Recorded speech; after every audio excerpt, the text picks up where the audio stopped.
Halo, selamat sore rekan-rekan. Selamat datang kembali di kelas Teologi Moral. Silahkan kalian menyalakan kamera selama 5 menit.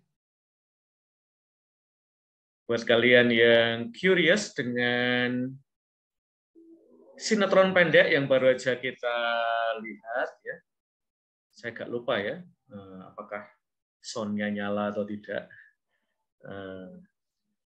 Kalau tidak, nanti kalian lihat sendiri ya. Judulnya adalah Menanti Keajaiban yang ada alternate ending-nya ya. Kayaknya lebih menarik alternate ending-nya daripada yang satu lagi, versi yang ending-nya normal ya. Sebuah film pendek karya Angga Dwi Sasongko. Kalau kalian familiar dengan NKCTHI ya, itu adalah garapan Mas Angga juga ya.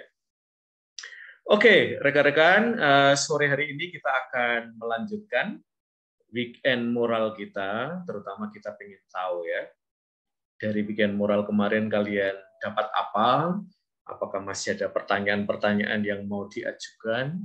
Nah, di sini kita sudah punya Mbak Ririn Repalina, yang kemarin datang ya, sayangnya kok narasumbernya nggak ada yang datang ke ruangannya Mbak Ririn Repalina ya, cuman ketemu moderatornya ya. Oke, Mbak Ririn Repalina, apa sih yang menarik dari pertemuan hari Sabtu kemarin, Mbak Ririn?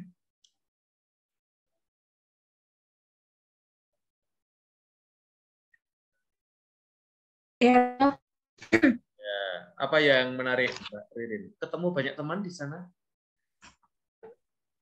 dikit Rom.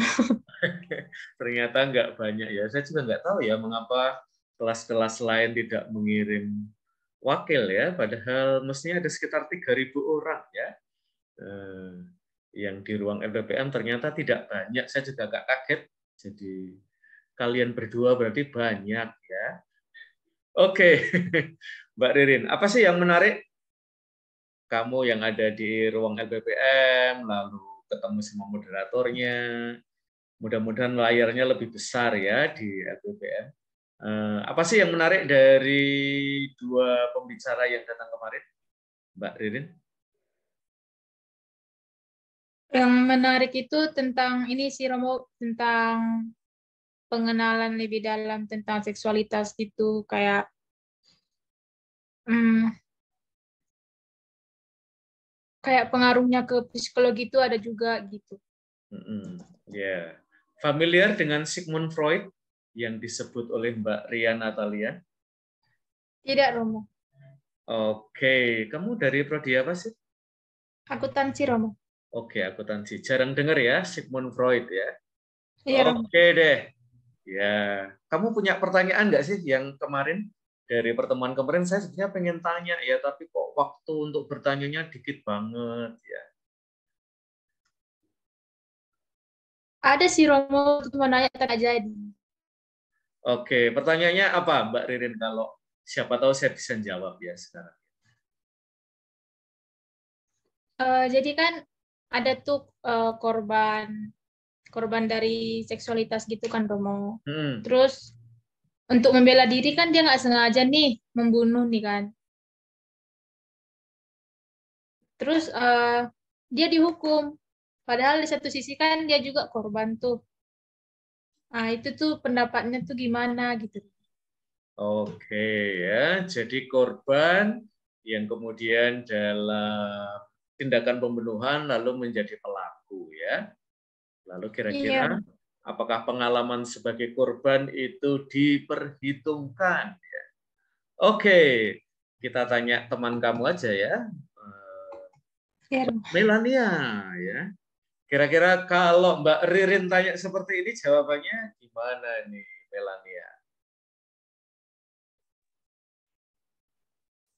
Ya baik Romo, kalau pendapat dari saya ya sebaiknya tidak dihukum, begitu mungkin bisa dipertimbangkan kembali karena ya memang sih bingung juga sih Romo karena membunuh juga kan adalah sesuatu kesalahan yang sangat besar gitu. Artinya kan mengambil kehidupan dari seseorang begitu. Cuman kalau dalam posisi itu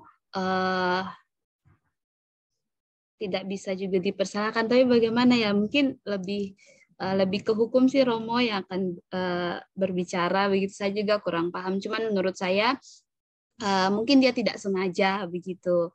Jadi apa namanya, mungkin melakukan itu dan pada akhirnya menelan korban, maksudnya meninggal begitu. Dia juga mungkin tidak misalnya dia menggunakan pisau begitu, pada akhirnya menusuk si pelaku itu dan pada akhirnya juga dia menjadi korban. Dan sepertinya itu sesuatu yang kasus-kasus yang khusus ya begitu Romo. Saya juga tidak yakin untuk memberikan pendapat yang terlalu lebih, takutnya malah salah begitu Romo. Mungkin Romo yang lebih tepat bisa memberikan tanggapan yang lebih pasti begitu Romo kalau dari saya. Terima kasih. Oke, pasti pengalaman sebagai korban dipertimbangkan ya. Sekurang-kurangnya untuk meringankan hukuman, Ririn ya. Barangkali untuk lepas dari hukuman tidak ya. Kecuali itu dalam kasus yang tadi teman kamu ya, Melania itu menyebut, misalnya dalam kasus langsung self defense ya. Jadi karena ada percobaan misalnya perkosaan lalu korban membela diri ya. Itu situasinya lain ya. Kalau Melania kemarin apa sih yang menarik atau masih menjadi pertanyaan buat kamu setelah ikut weekend mural kemarin? Baik Romo, sebenarnya saya tidak mengikuti secara langsung begitu. Maksudnya Zoom pada hari Sabtu itu karena kami PGSD ada latihan dasar kepemimpinan dan saya menonton video Romo, sangat menarik pembahasan terkait seksualitas begitu. Ada yang baru Romo kemarin dari saya, ternyata yang tahap-tahap perkembangan menurut Freud itu. Jadi saya merasa oh iya, jadi dari mulai tahap oral dan lain-lain itu saya cukup baru begitu Romo, karena kadang-kadang lebih ke psikospiritual biasanya dibahasnya gitu. Jadi kemarin itu baru untuk saya. Dan terkait kasus-kasus juga Romo, itu kasus-kasus pelecehan saya juga merasa di situ lebih dibawa untuk lebih memahami bagaimana korban kadang-kadang kan ada dikatakan bahwa kok kamu nggak berbuat apa-apa gitu, kadang-kadang dikatakan tidak membela diri, maksudnya diam, ternyata itu dijelaskan secara biologisnya bahwa orang itu ternyata tidak setuju, tetapi dia juga tidak bisa mengatakan apa-apa. Itu maksudnya ternyata ada dasarnya juga begitu Romo. Itu yang menurut saya yang menambah wawasan saya kemarin dalam pertemuan itu Romo. Terima kasih. Oke, jadi seringkali apalagi di bawah ancaman ya, korban betul. itu berada dalam ketidakberdayaan. Maka pengandian bahwa kok kamu tidak melawan itu sesuatu yang pengandiannya bahwa dalam situasi seperti itu kita itu bisa masih punya kekuatan ya, dan itu kadang-kadang tidak terjadi ya. Jadi dalam situasi ketidakberdayaan, meskipun kita itu menolak, tapi seringkali ya secara fisik kita kehilangan keberdayaan ya untuk melakukan perlawanan ya. Ada pertanyaan nggak sih Sister setelah acara itu? Dari saya belum ada sih Romo, maksudnya saya cuman pas mengikuti kemarin, oh iya bagus ya, oh ini ada yang baru, jadi lebih mencatat hal-hal yang baru kemarin itu Romo. Oke, mari kita tanya Nando, silahkan dinyalakan kameranya.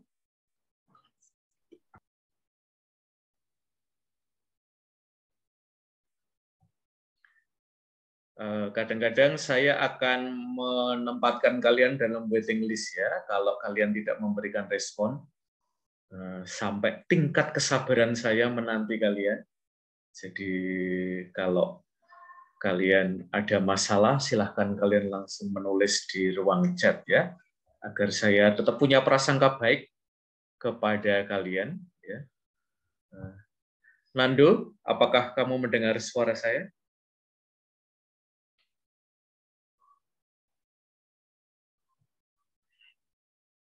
Oke, sambil nunggu Nando, kita ke Ariando Soekarno.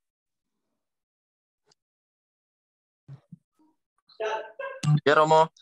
Oke, yuk. Ya, kemarin kamu ikut weekend moral? Ikut, Romo, tapi nggak sampai selesai, Romo. Oke, apa yang menarik Ariando dari weekend moral kemarin? Mudah-mudahan ada sesuatu yang menarik ya. Saya kan nggak ikut sampai selesai ya, Romo, nontonnya live-nya. Jadi saya juga pertamanya mendapatkan tentang pengetahuan tentang pelecehan seksual, Romo, kekerasan seksual, tentang perilaku-perilaku tentang seksual gitu, Romo. Oke, ada pertanyaan dari kamu setelah mendengarkan presentasi dari dua narasumber? Oh, tidak ada, Romo. Oke. Rekan-rekan, kita akan berbicara lebih lanjut tentang tema ini. Mudah-mudahan melengkapi ya dari diskusi kemarin. Ya. Ini ada sebuah teks yang saya buat waktu itu untuk kepentingan weekend moral ketika masa pandemi ya. Jadi nanti kalian bisa mengakses termasuk dokumennya. Dokumen yang biasanya kita pakai ya, dokumen yang terbilang baru adalah Amoris Laetitia. Banyak bicara tentang keluarga. Di dalamnya juga ada bagian yang menyangkut kalian sebagai orang muda, dan kita ingin mengulik dari dokumen itu. Yang pertama adalah kalau kita membuka kitab suci, baik kitab suci Perjanjian Lama maupun kitab suci Perjanjian Baru, kita akan menemukan bahwa ada banyak kisah keluarga, juga tentu terkait dengan seksualitas. Sesuatu yang saya harap setelah kita memasuki tema seksualitas, nanti pembacaan kalian tentang kitab suci jauh lebih kaya ya. Karena ternyata ada banyak kisah keluarga, ada banyak kisah orang muda, ada banyak kisah seksualitas. Dan di masyarakat kita menemukan ya ada spiritualitas cinta yang kita temukan dalam kesabaran, memaafkan, berdamai, berkorban. Yang saya kira nggak usah jauh-jauh ya. Kalian bisa melihat dalam kisah orang tua kalian, tentu berikut kelemahan-kelemahannya. Misalnya, beberapa hal yang disebut terkait dengan orang muda adalah afektivitas tanpa batas, afektivitas yang cenderung narsis, seringkali belum stabil, bahkan tidak stabil, lalu penyebaran pornografi dan perdagangan tubuh yang diakselerasi akses internet ya. Suster nanti bisa coba-coba ya. Misalnya ini ya, suster daftar di micet ya. Ada banyak tubuh perempuan yang diperdagangkan ya. Termasuk tentu tubuh cowok ya, tubuh waria ya. Pokoknya sudah ada label harganya, nanti coba-coba aja ya, lihat-lihat ya. Dan banyak loh yang usianya selevel mahasiswa ya. Mudah-mudahan tidak ada mahasiswa-mahasiswa Nata Dharma ya, yang pasang harga di situ ya. Lalu tentu dunia kita ada revolusi seksualitas ya. Dan beberapa bulan yang lalu ya ada diskusi yang sangat hangat ya tentang apakah bisa ya kita itu hidup bersama orang lain dalam pernikahan tapi kita berencana tidak punya anak ya. Nah, nanti kita akan tanya-tanya pada kalian kira-kira kalau kalian itu punya orang yang Anda kasihi dan kemudian Anda mulai berpikir tentang masa depan Anda dan orang yang Anda kasih itu bilang pada Anda, saya juga cinta sih sama kamu, tapi saya nggak mau punya anak tuh dari perkawinan kita. Kira-kira tanggapan kalian gimana ya? Mau terus atau putus saja ya? Nah, kita nanti mau ngobrol-ngobrol. Yang pasti adalah selain kitab suci penuh dengan kisah keluarga, gereja itu adalah keluarga dari keluarga-keluarga atau paguyuban keluarga-keluarga. Dan kita sadari bahwa gereja itu merupakan kebaikan bagi keluarga sekaligus keluarga merupakan kebaikan bagi gereja. Tentu buat kalian yang belum berkeluarga juga sama ya. Lalu institusi agama termasuk gereja ini sering dituduh kolot banget sih tentang seksualitas. Nah, nanti kita coba tanya kalian ya. Setuju nggak sih kalau gereja itu dipandang kolot terkait dengan seksualitas? Lalu juga gereja itu concern banget loh terhadap pembinaan emosi, terhadap bahkan afeksi kita ya. Dan salah satunya adalah tentu memberikan batas-batas. Ya. Nah, lalu yang disebut juga dalam dokumen ini adalah ternyata di dalam masyarakat ini ada sebuah budaya yang negatif terhadap seksualitas, yaitu throwing away culture, ya, yaitu budaya membuang, termasuk tidak hanya membuang barang, melainkan juga membuang afeksi, membuang orang, dan itu bisa dalam bentuk kita mendominasi orang lain, ya, kita arogan di hadapan orang lain, kita melecehkan, kita melakukan penyimpangan dan kekerasan seksual, itu adalah termasuk dalam budaya membuang dalam masyarakat kita. Sekaligus ada loh hal-hal yang pantas kita apresiasi dari praktek seksualitas yang ada nggak jauh-jauh dari hidup kita. Mungkin ada di rumah kita, misalnya cinta menjadikan seorang menanti yang lain dengan kesabaran seorang pekerja seni. Kesabaran yang nggak buru-buru, kesabaran yang kita yakini berasal dari Allah. Ya.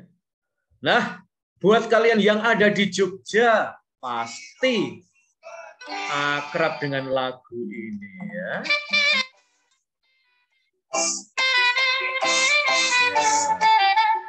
Mungkin cinta kita itu seperti Jogja ya, istimewa.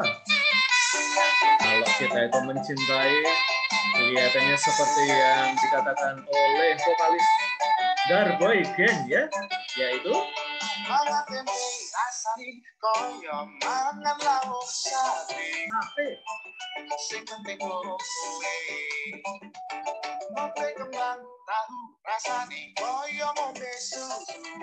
minum kembang tahu rasanya seperti mix susu ya.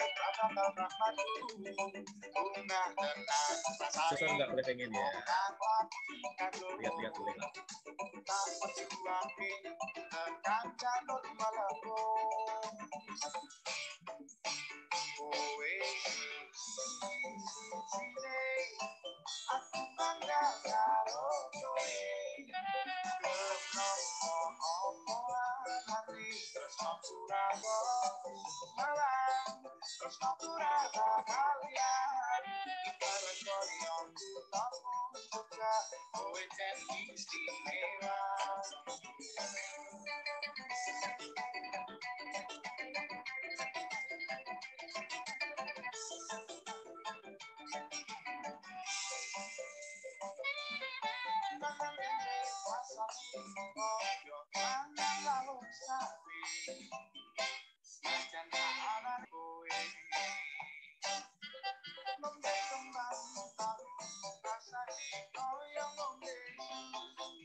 sambungannya sudah ada ya, YouTube ya. Jadi nanti tonton sendiri.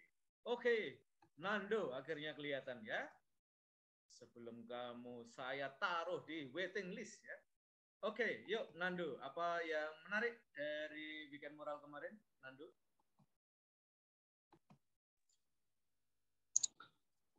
Yang menarik bagi saya waktu Weekend Moral itu kan seksualitas dan pelecehan seksualitas. Jadi karena ya maksudnya dalam masyarakat itu kan sering terjadinya pelecehan seksualitas dan orang itu buta terhadap, misalnya kalau orang kampung itu kan maksudnya dia itu kadang-kadang kan buta terhadap seksualitas seperti itu. Kurangnya dari maksudnya orang tua untuk mendidik anaknya. Terus zaman sekarang ini kan maksudnya ini kan sudah zaman modern seperti itu. Itu kan akses untuk internet itu kan tanpa batas seperti itu. Terus akibat dari kurangnya bimbingan dari orang tua, terus apalagi kan orang tua zaman dulu itu kan pemikirannya gimana? Maksudnya anak itu dimarahin gitu. Sedangkan anak itu akan menghindar berbuat itu sembunyi-sembunyi gitu. Jadi yang menarik itu bagi saya itu, Rom. Jadi sebetulnya bukan dimarahin, tapi kita membimbing mereka, mengarahkan mereka seperti itu. Oke, jadi sekarang ini seksualitas, terutama yang ada di internet, itu one click away ya. Kita cuma satu klik aja ya dengan gawe kita. Kita udah sampai tujuan ya. Nah, Nando ya, kalau boleh sharing ya, tentang seksualitas yang orang tua kamu ajarkan apa sih kalau kita boleh tahu ya? Orang tua kamu menurut kamu masih kelompok yang apa ya, kolot, atau menurut kamu orang tua kamu udah milenial banget gitu ya? Mereka apa ya, memberikan pendidikan seksualitas pada kamu. Kalau kita boleh tahu, orang tua kamu tipe yang mana sih? Kalau dari orang tua saya yang dididik selama ini dari orang tua saya, ya maksudnya dia tidak semilenial, tapi dia itu memberikan informasi seperti itu. Jadi hal itu bisa dilakukan kalau umur sekian. Dan saya juga pernah bertanya kenapa saya bisa ada seperti itu. Ya itu dijelaskan gitu. Seperti Oke, cara jelasinnya gimana kalau orang tua ya. ya? Kebetulan dulu disebut ya oleh Buria ya, ada suatu tahap di mana anak itu bertanya, kok saya bisa ada gitu ya. Kalau orang tua kamu neranginya gimana? Seperti Buria kemarin atau lebih sederhana atau lebih complicated? Lebih sederhana, Romo. Jadi manusia itu antara laki-laki dan perempuan itu harus berhubungan badan itu harus melalui pernikahan seperti itu. Maka dari situ akan dihasilkan kamu gitu. Oke, itu membuat kamu lebih curious atau udah terjawab? Misalnya pada itu pun saya dijelaskan itu waktu umur SMP seperti itu, Rom. Menurut kamu terlambat gak sih jelasinnya? Atau kamu merasa nggak apa-apa deh terlambat, tapi orang tua saya kayaknya tahu deh saya punya pertanyaan itu dan mereka berusaha untuk menjawab. Itu pun karena misal saya dijelaskan itu karena saya juga punya tragedi di belakangnya. Karena waktu saya SMP, saya itu asrama, jadi saya itu sering keluar malam seperti itu. Kebetulan saya dulu kan tinggal di asrama. Saya itu kalau di asrama itu kan ada jam malam seperti itu. Jadi saya itu pergi diam-diam berpacaran. Akhirnya kan bapak pembina asrama itu kan mencari kita, terus mengontrol kita. Jadi akhirnya kan suatu saat ya maksudnya pasti ketahuan seperti itu meskipun kita sepintar apapun seperti itu. Nah, maka dari itu ada laporan kepada keluarga. Dan pada saat itu memang bapak pembina asrama saya sudah curiga dengan saya dan membuntuti saya seperti itu. Oke, kalau kita boleh cari tahu ya, ini mungkin bagian dari yang Buria itu sebut sebagai masa eksplorasi ya. Kalau kamu ya, waktu jadian asrama itu, eksplorasi kamu yang pengen kamu lihat di luar asrama apa sih, Nando? Kalau Ya, kita boleh tahu. maksudnya bagaimana? Secara sederhana? Ya, jadi kamu kan keluar asrama diam-diam gitu ya. Kita boleh tahu nggak misalnya kamu kemana, ngapain gitu? Kan kami itu di asrama itu kan terbatas, Romo. Ya, maksudnya saya keluar asrama itu misalnya kami kan waktu asrama itu pulang sekolah seperti itu kan harus dulu pulang. Tidak ada waktu untuk bermain di luar. Sedangkan pacar saya itu adalah tinggal itu kebetulan dia di daerah di situ, orang tuanya di sana seperti itu. Ya udah, maka dari saya itu mencari Keluar waktu rumah untuk ketemu pacar ya. seperti itu. Iya, waktu itu pacarannya masih pacaran monyet gitu ya. Cinta Ya, monyet atau udah cinta betulan? cinta monyet. Oke, cinta monyet ya. Cinta antar monyet ya. Oke. Terima kasih Nando atas sharingnya ya. Oke. Kita ke Mbak Cindy. Mengapa kamu lari ya? Oke, sambil nunggu ya, kita akan ke Melania Panauma. Kita masih pengen. Halo Romo, maaf tadi jaringan Oh saya iya. agak putus Romo. Oh iya. Oh, sudah saya ajak ngobrol ya tadi ya. Iya Romo. Oke, terima kasih. Berarti saya ngajak yang lain dulu aja ya. Kita mau ke Feren Maria.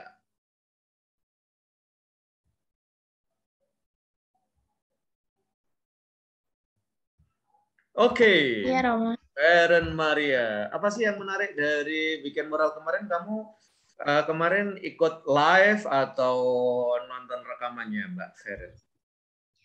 Ya, Romo, sebenarnya kemarin saya ada kegiatan PGSD itu, jadi belum Iya, yang nonton libur Romo. itu ya. Iya, Iya. saya sampai nggak bisa tidur siang dekat kapel tuh kalian teriak-teriak semangat sekali ya. Oke, kalau dari lihat rekamannya apa sih yang menarik, Mbak Feren? Mungkin kalau dari rekamannya kita tuh jadi wanita ya harus waspada untuk pelecehan seksual seperti itu ya, Romo. Nah kan apalagi di mata pelajar ini banyak yang untuk wanita-wanita tuh yang kekurangan duit jadinya kayak open gitu, Romo. Jadinya ya harus dari pendidikannya orang tuanya, terus dari perhatian orang-orang sekitar juga, dari orang tuanya harus ngamatin anaknya yang kuliah di luar kota seperti itu, Romo. Oke, kan kalau kalian yang kos ya, itu mungkin orang tua sekarang itu mungkin yang paling dekat kita yang di kampus ya, Mbak Feren ya. Nah, kamu tadi melihat kok kayaknya teman-teman saya ini yang butuh duit agak banyak ya. Nah, seberapa mengkhawatirkan sih Mbak Feren kalau kamu melihat teman-temanmu ya, atau mungkin nggak harus teman satu prodi ya, atau nggak satu universitas, tapi mungkin di lokasi kamu kos gitu, seberapa mengkhawatirkan sih terutama kalian sebagai para mahasiswa terhadap apa ya, bisa jadi ini ya, apa ya, kalian ditawari atau apa gitu ya, dapat uang gampang gitu ya, kita bisa menyebutnya isi money ya. Isi money itu kita nggak kerja keras banget tapi dapat gitu ya. Kalau Mbak Feren ya, sejauh kamu boleh mengamati teman-teman sebayamu ya, seberapa rentan sih kalian ya, terutama apa ya, apalagi kan sekarang ini sama ya, tadi sudah dikatakan oleh teman kamu juga, sebagaimana seksualitas atau konten seksualitas itu hanya one click away, transaksi seksual itu juga one click away ya. Apalagi sekarang pakai transfer dan seterusnya. Mbak Feren sendiri, sejauh kamu mengamati, seberapa mengkhawatirkan sih orang tua pada kalian yang ngekos di Jogja ya. Siapa tahu nanti saya ketemu orang tua kalian ya, lalu mereka tiwas itu saya udah omong, jangan khawatir om, tante, anaknya aman-aman saja kok di Jogja ya. Ternyata enggak aman, seaman itu ya. Nah, Mbak Feren, kalau menurut kamu ya, seberapa mengkhawatirkan sih kalian ya di Jogja? Kalau kita boleh tahu. Ya Romo, sebelumnya mohon maaf ya, tapi saya ngelihat di salah satu aplikasi, yaitu yang di TikTok ya Romo. Waktu itu tuh pernah sempat FYP di TikTok saya, kalau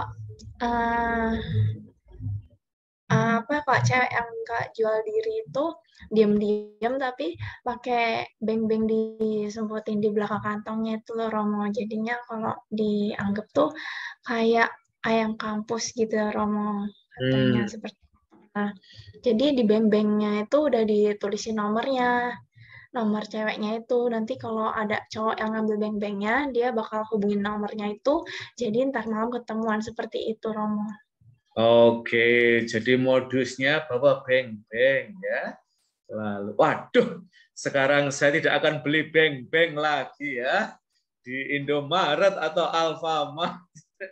Nanti jadi modus ya. Nah, itu kayaknya modus, salah satu modus ya Mbak Feren ya. Jadi nanti akan ada nomor kontaknya di situ ya. Kalau ini Mbak Feren, kalau di kampus tercinta kita ini ya, di Sanata Dharma, kamu cukup was-was nggak sih dengan apa ya kehidupan mahasiswa-mahasiswi seperti yang baru saja kamu sampaikan ya? Apakah kampus kita harus lebih waspada tentang itu? Kalau Mbak Feren gimana? Ya, mungkin ya Romo, kayaknya di beberapa prodi mungkin ada seperti itu, tapi mungkin di PGSD nggak ada ya Romo. Semoga. Oke, kayaknya PGSD masih aman ya. Dulu beberapa ya, ketika masih ada banyak ini ya, koran atau tabloid-tabloid itu ya, ada salah satu kampus ya yang dulu swasta sekarang jadi negeri ya, nggak jauh dari Merican ya. Itu dulu orang mengenali ya bahwa kalau mahasiswa-mahasiswinya, terutama mahasiswinya ya, itu gaya hidupnya sudah high ya. Nah, itu ada kemungkinan ya bahwa mereka berprofesi ganda ya sebagai mahasiswi dan juga sebagai ayam kampus ya. Waktu itu yang diliput itu UPN ya. Karena dia dulu kan dibanding-bandingkan ya, meskipun sekarang udah ada lagu Ojo dibanding-banding ke ya. Oh maaf, bukan UPN ya, waktu itu Setia YKPN ya. Yang tongkrongannya agak beda dengan anak sadar ya kalau ke kampus ya, lebih modis dan seterusnya. Bahkan kadang-kadang nanti kalau ke kampus itu suka pakai pakaian religi ya, untuk mengkamuflase bahwa di luar jam kuliah sebenarnya mereka berprofesi lain ya. Tentu perlu kita cek ya kebenarannya, tetapi kelihatannya waktu itu mereka mendapatkan akses ya pada bahwa sebagian mahasiswi, dan jangan lupa mahasiswa juga melakukan yang sama ya. Jadi ini tidak spesifik pada satu jenis kelamin, tetapi juga berlaku untuk yang lain. Oke, terima kasih Mbak Feren atas sharingnya.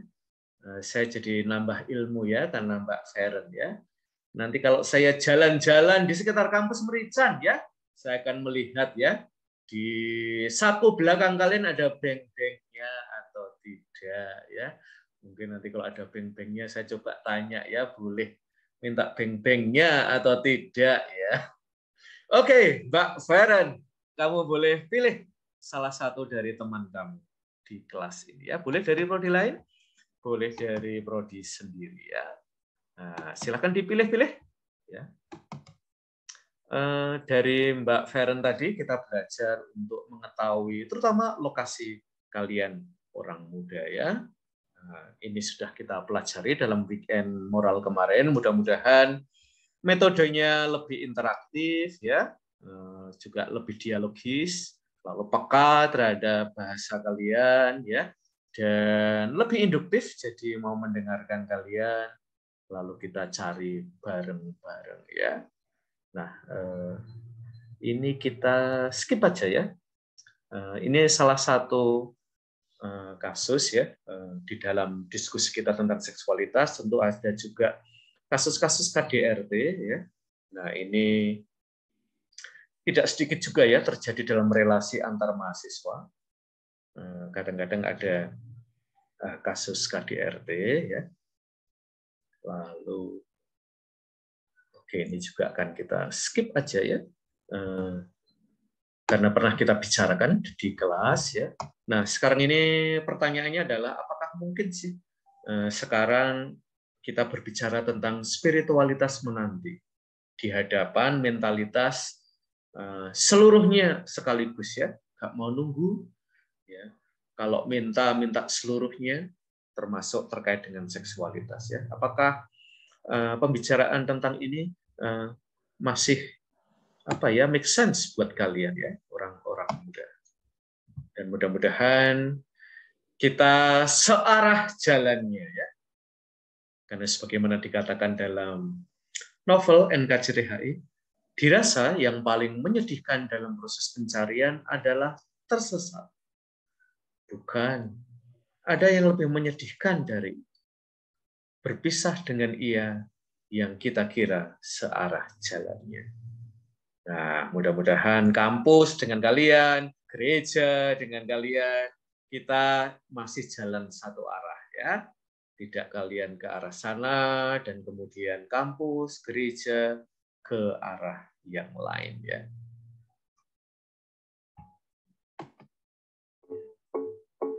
Dan waktu itu Sultan meminta klarifikasi dan Mas Iit ya, dia ternyata melakukan risetnya di kampus-kampus tertentu ya.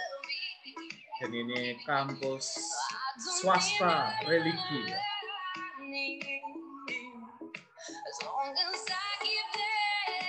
Karena waktu itu temuannya dipandang meresahkan, termasuk orang tua ya.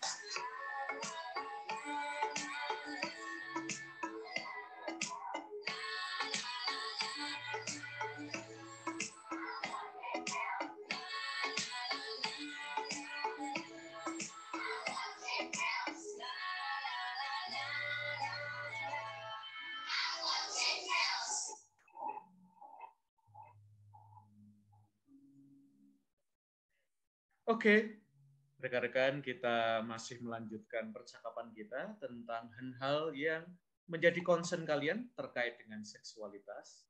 Nah, Mbak Feren pengen mengajak siapa untuk ngobrol nih, Mbak Feren? Yolanda, Romo. Oke, Mbak Yolanda. Apakah Mbak Yolanda juga akan cerita-cerita di sekitar beng-beng lagi? Ya, iya, Romo. Atau yang lain. Oke, Mbak Yolanda. Di manakah kamu, Mbak Yolanda? Ya, sebentar ya. Saya masih menjemput kamu.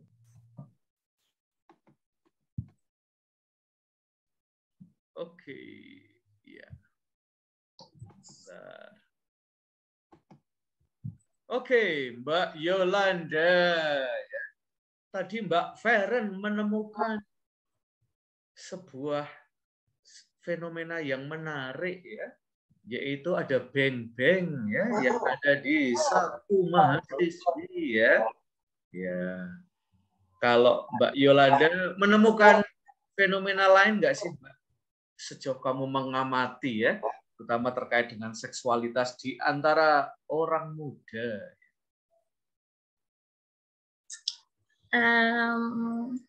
Apa ya Romo? Kalau yang kayak beng-beng tadi itu, saya nggak tahu. Saya juga tahu yang beng-beng itu tuh dari TikTok. Jadi ada yang kayak gitu. Cuman kalau saya ngamatin di lingkungan sekitar saya gitu ya, kayak di kampus gitu, saya ngeliat kayak nggak ada yang nunjukin ke arah situ sih Romo, kayak ya biasa aja anak-anaknya gitu. Oke, jadi kamu masih merasa belum mengkhawatirkan pergaulan antar kalian, Mbak Yolanda? Iya, Romo. Masih aman kamu di kampus Sanata Dharma? Iya, masih aman. Oke, kalau keluar kampus Sanata Dharma, kamu merasa aman juga atau mulai was-was, Mbak Yolanda? Kalau udah keluar kampus tuh mulai ngerasa agak sedikit was-was gitu ya. Oke, nah was-wasnya apa sih Mbak, kalau kita boleh tahu ya? Karena meskipun saya tinggal di dekat kampus, tapi kan kadang-kadang ya saya kebanyakan di rumah ya. Paling beli apa ya? Beli singkong keju, setelah itu langsung balik atau ke ATM, tapi juga nggak lama-lama ya. Paling kalau lewat student hall yang di Merican juga ya ngobrol dikit-dikit, tapi nggak lama gitu. Apa yang membuat kamu merasa kalau saya keluar kampus kayaknya saya harus lebih ekstra hati-hati? Yang saya rasa tuh ya Romo, kalau misalnya di kampus itu kan kita punya teman nih. Jadi kalau seandainya sesuatu terjadi sama kita, ada yang nge-cover kita gitu, ada yang ngebantuin kita kalau di lingkungan kampus. Terus juga kita bisa ngelaporin perbuatan-perbuatan yang nggak enak itu bisa ke dosen atau kemana gitu. Jadi kalau dalam lingkungan kampus menurut saya itu masih aman. Nah kalau misalnya udah keluar dari kampus nih, kita kan ketemu banyak orang asing yang nggak dikenal sama sekali gitu. Orang naik motor lalu lalang itu kan banyak banget. Nah takutnya gimana ya? Kayak kalau ngebahas tentang pelecehan seksualnya ini, banyak banget itu di berita tuh ada yang begal payudara, terus ada yang dipegang-pegang badannya cewek lagi jalan, terus ada orang naik motor dipegang. Nah, buat saya yang juga cewek kan ya itu jadi takut banget ngeliat berita-berita kayak gitu. Jadi kalau udah di jalan raya, di luar area kampus tuh lebih ngerasa was-was banget. Gimana ya kalau misalnya itu kejadian ke saya gitu.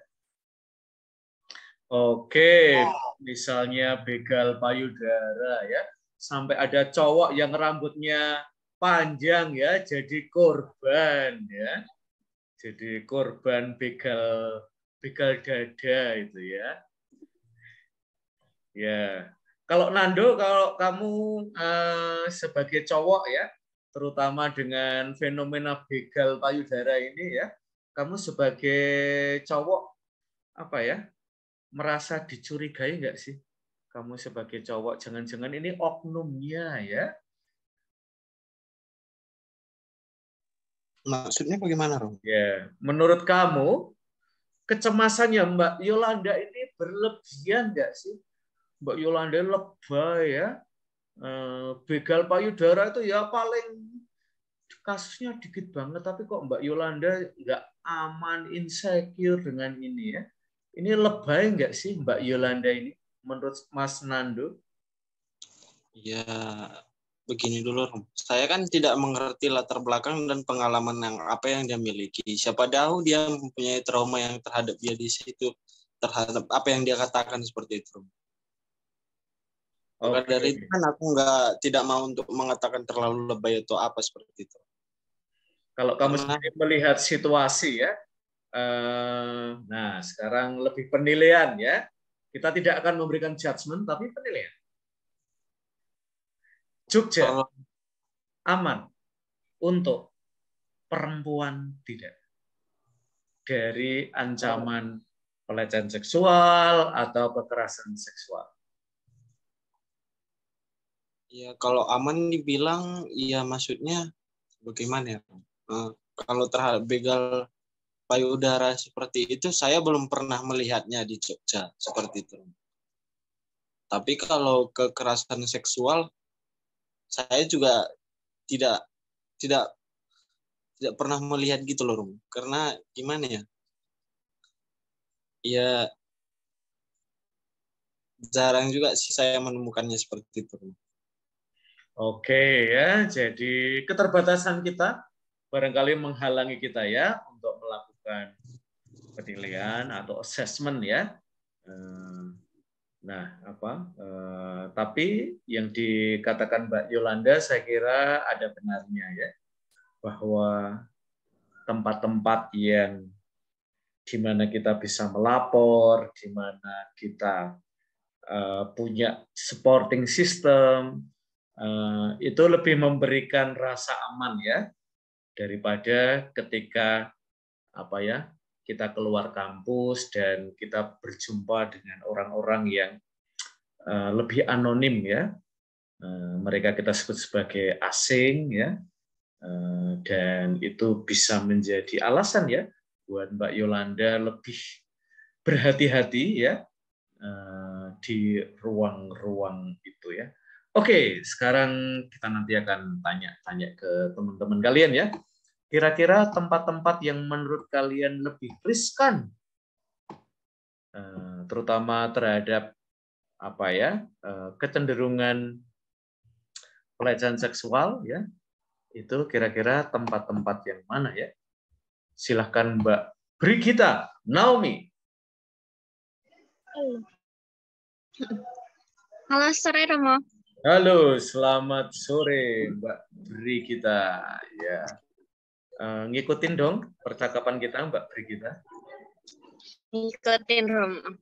Oke, menurut Mbak Brigita, tempat yang paling aman dari pelecehan seksual nomor 1, di manakah Mbak Brigita? Kalau menurut saya rumah. Oke, rumah ya. Tapi sekarang udah enggak Romo. Merasa nyaman banget di rumah? Iya, nyaman. Okay. Cuman gara-gara berita yang beredar sekarang jadi was-was sendiri, tapi ya nggak boleh. Masa sama keluarga was-was. Oke. Kalau misalnya kasus-kasus ya, Mbak Brigita ya, yang mungkin kamu baca bahwa ya ada kerusakan hubungan ya, bahkan pada unit yang paling dekat dengan hidup kita yaitu keluarga. Itu misalnya kalau Mbak Brigita misalnya yang kamu waspadai misalnya ya, ini tidak berprasangka buruk ya, tetapi misalnya kalau Mbak Brigita di rumah punya saudara laki-laki? Ada adik 1. Oh, ada adik 1. Lalu bapak ya?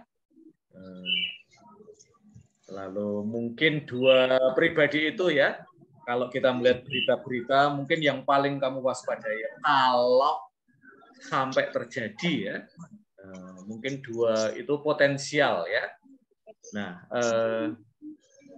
dan ini menarik ya, terutama ketika keluarga-keluarga mengalami kerusakan ya, bahwa kemudian relasi saudara, relasi orang tua dengan anak, itu lalu menjadi tidak berarti lagi ya untuk para pelaku ya. Mungkin itu yang banyak kita baca di surat kabar gitu ya, berita-berita di sekitar relasi yang rusak di dalam keluarga ya.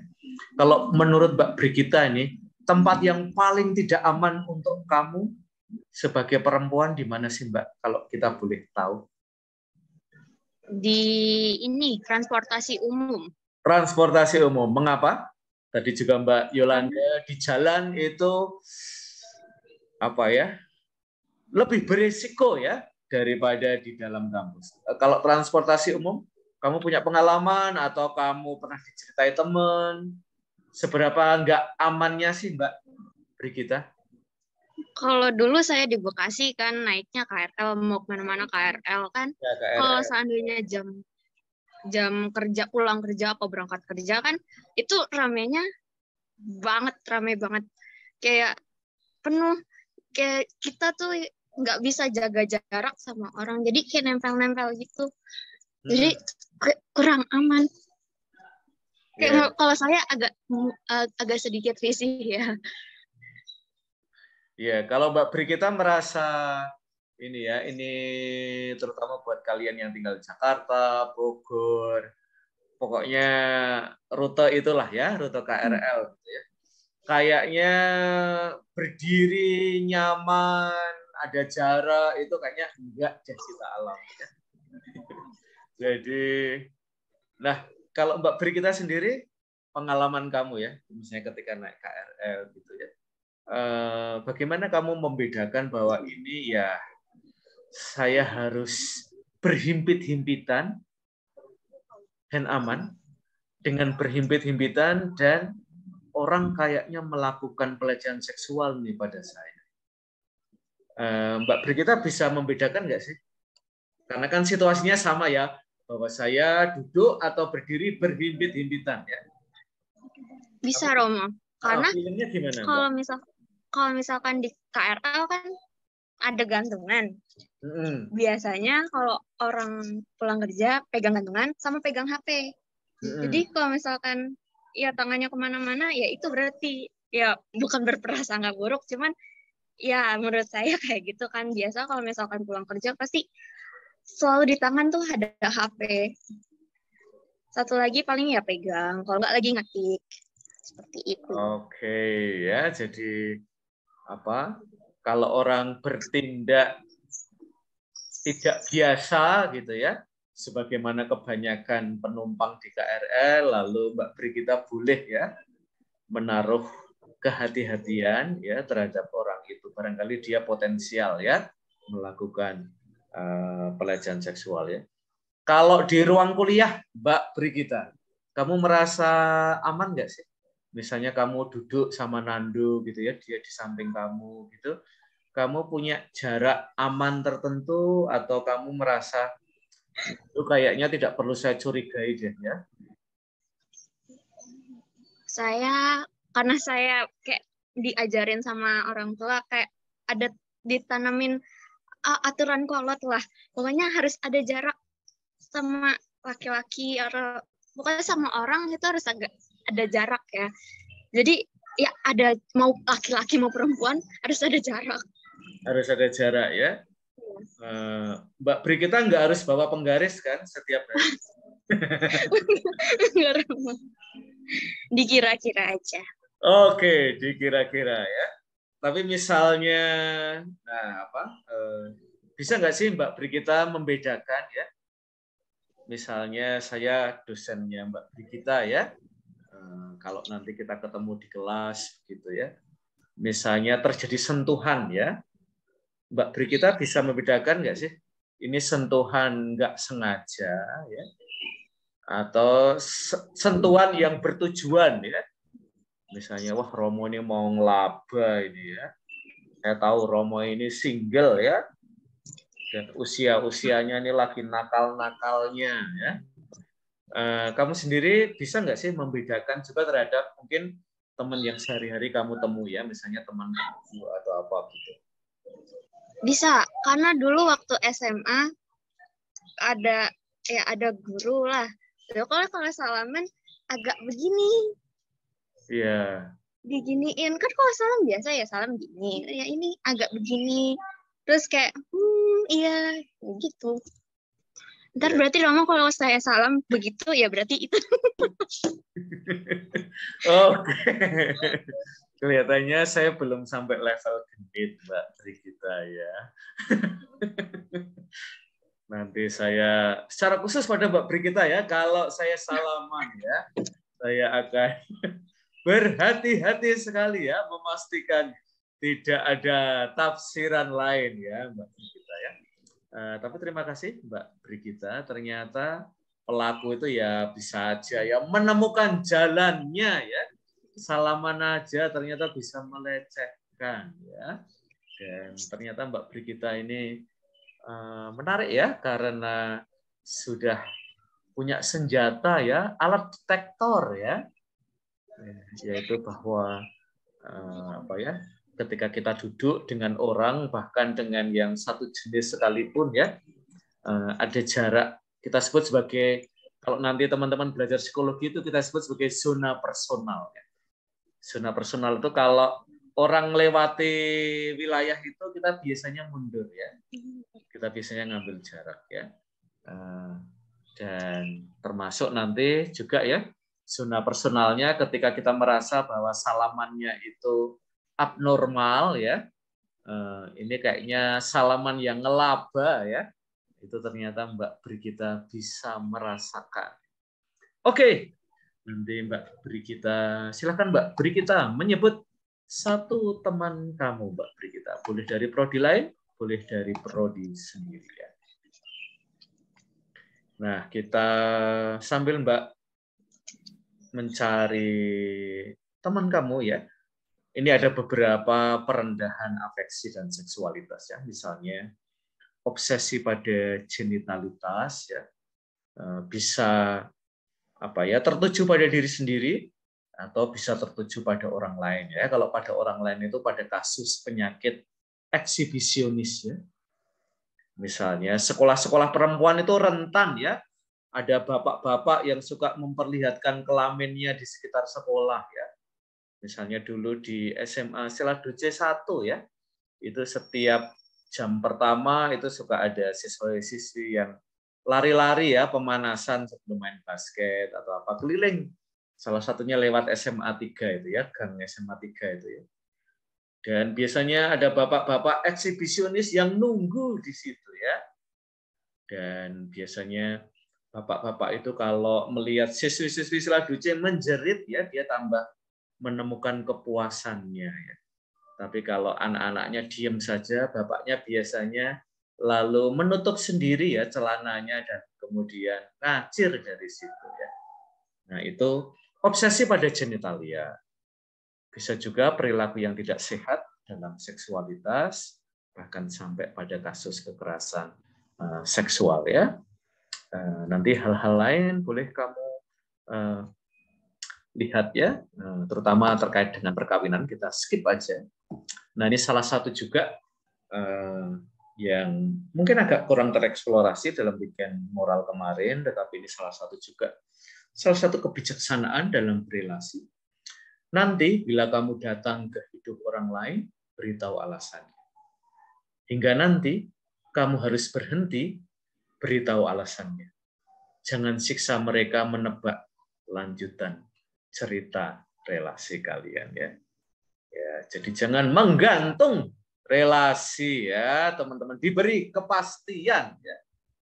Oke, sebelum kita sampai pada penghujung, Mbak Brigita mau menunjuk siapa terakhir untuk hari ini? Mungkin Venantius Tegar. Oke, Tegar. Wah, Tegar ini populer ya. Dia hampir di setiap pertemuan kalian tunjuk ya. Tegar? Ya, Tegar lagi sisiran dulu ya. Bener, Om. Ya. Mudah-mudahan Tegar tidak sedang pakai celana ya, Tegar. Ya.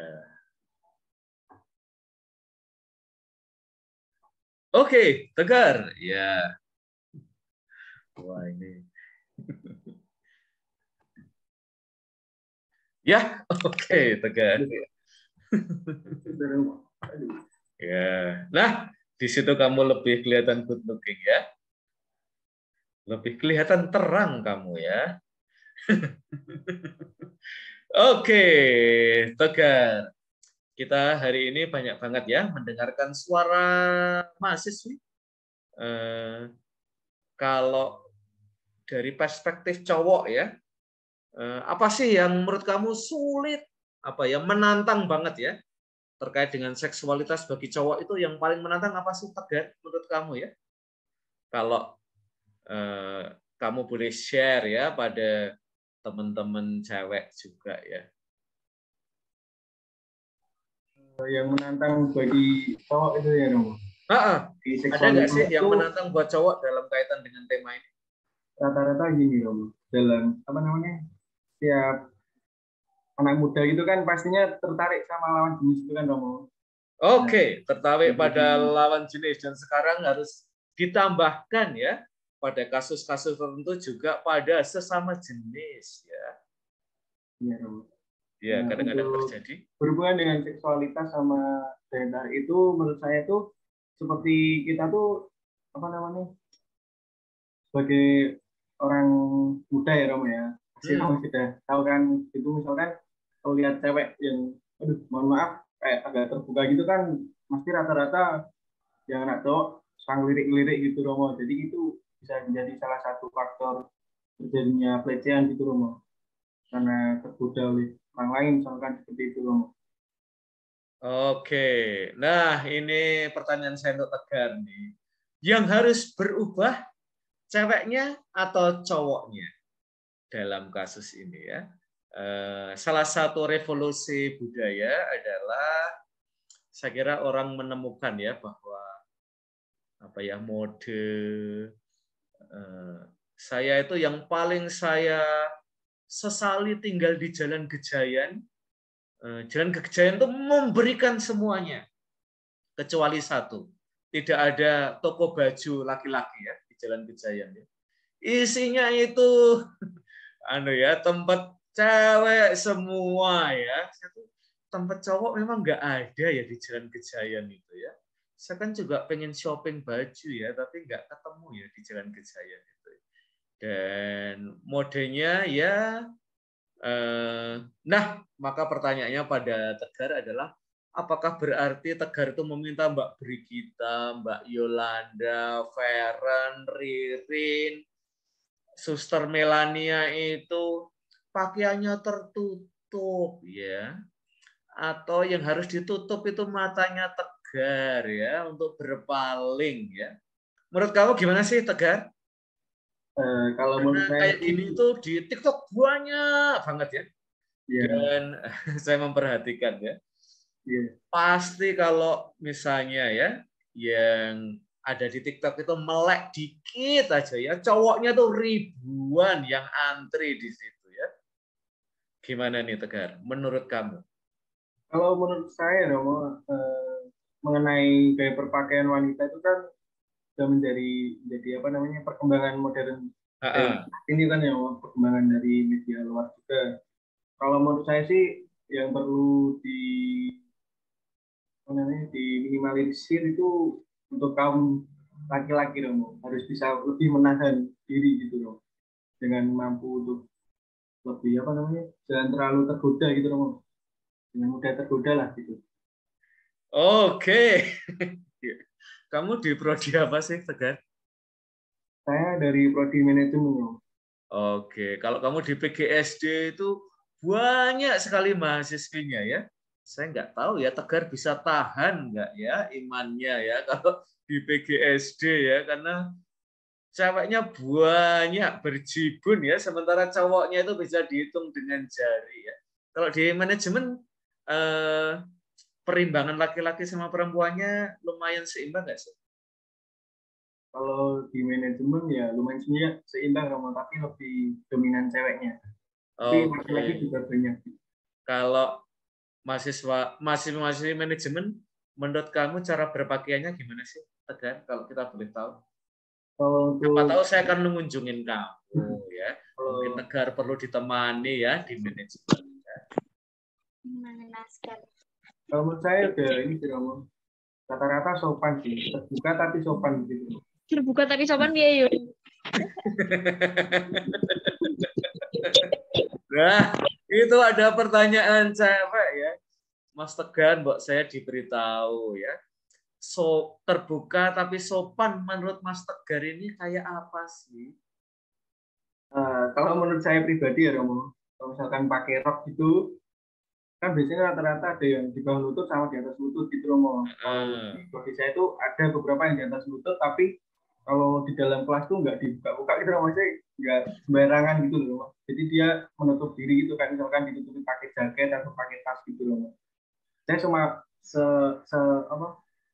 lintas melihat Romo, bukan terus saya memandangi terus gitu.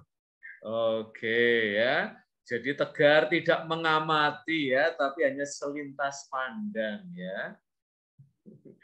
Nah, biasanya tipsnya ini dari salah satu desainer ya, yang suatu kali diminta oleh Romo ya, kira-kira pakaian yang pantas dipakai di gereja itu kayak apa? Dan desainernya ini kekinian banget sih.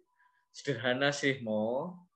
Yang bagian atas jangan terlalu ke bawah, yang bagian bawah jangan terlalu ke atas ya. Dan tadi Mas Tegar nambahin ya, jangan lupa bawa jaket ke kampus ya. Kalau perlu bawa selimut katanya Mas Tegar ya. Sehingga bisa menutupi tidak hanya kamu ya, tapi seluruh kelas ya. Oke.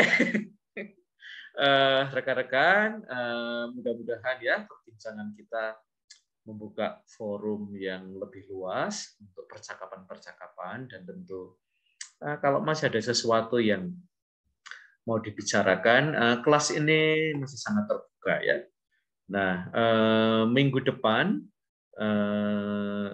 untuk ini bukan tugas yang dikumpulkan ya, tetapi saya merekomendasikan sebuah film untuk kalian tonton ya. Film ini tentang kasus pelecehan seksual di beberapa tahun lalu, tapi menurut saya dinamika, terutama untuk teman-teman yang nanti banyak berurusan ya dengan anak-anak di sekolah, saya kira film itu bagus banget. Judulnya adalah Trust. Ya. Nanti saya kasih linknya ya untuk kalian tonton. Nah, ini Mas Tegar, apakah terbuka dengan sopan? Ya.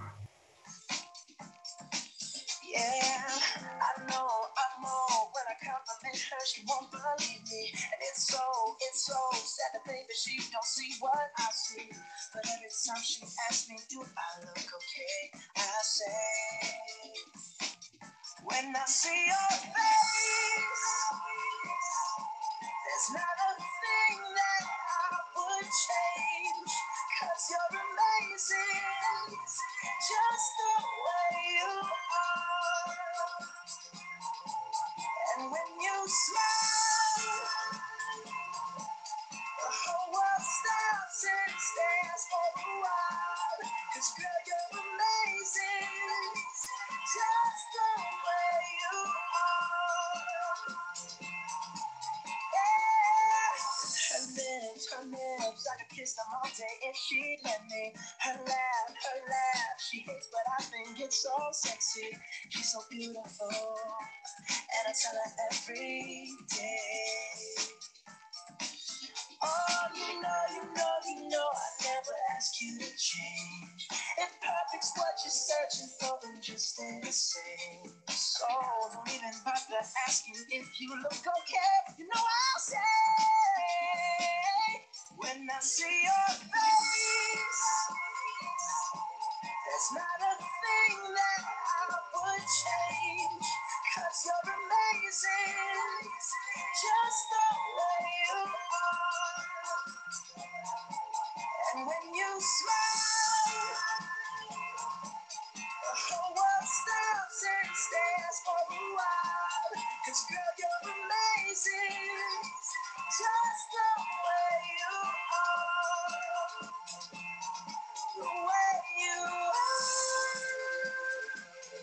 The way you are. Girl, you're amazing, just the way you are.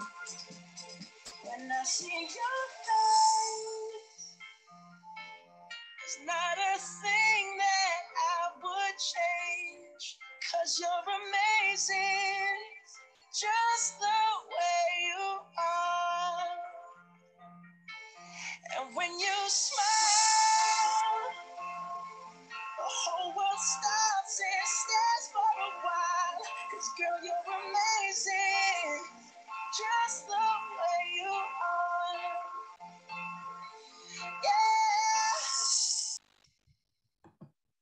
Ya, tentu Just the Way You Are lahir dari spiritualitas cinta ya.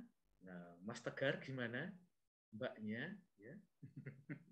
Terbuka dan sopan atau kita perlu memberikan catatan pada mbaknya? Mudah-mudahan percakapan ini nanti silakan ngobrol-ngobrol dengan teman-teman kamu ya di prodi ya. Mbak Brigita tadi ya, jaga jarak ya.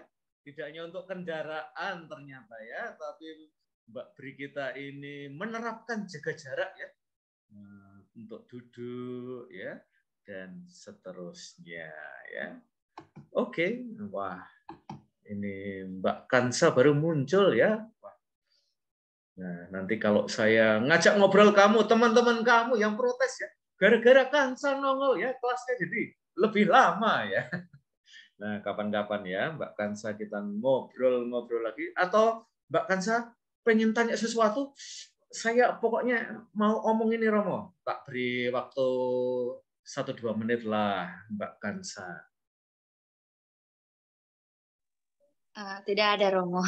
Oh tidak ada. Ya, oke. Tadi baru on cam Romo.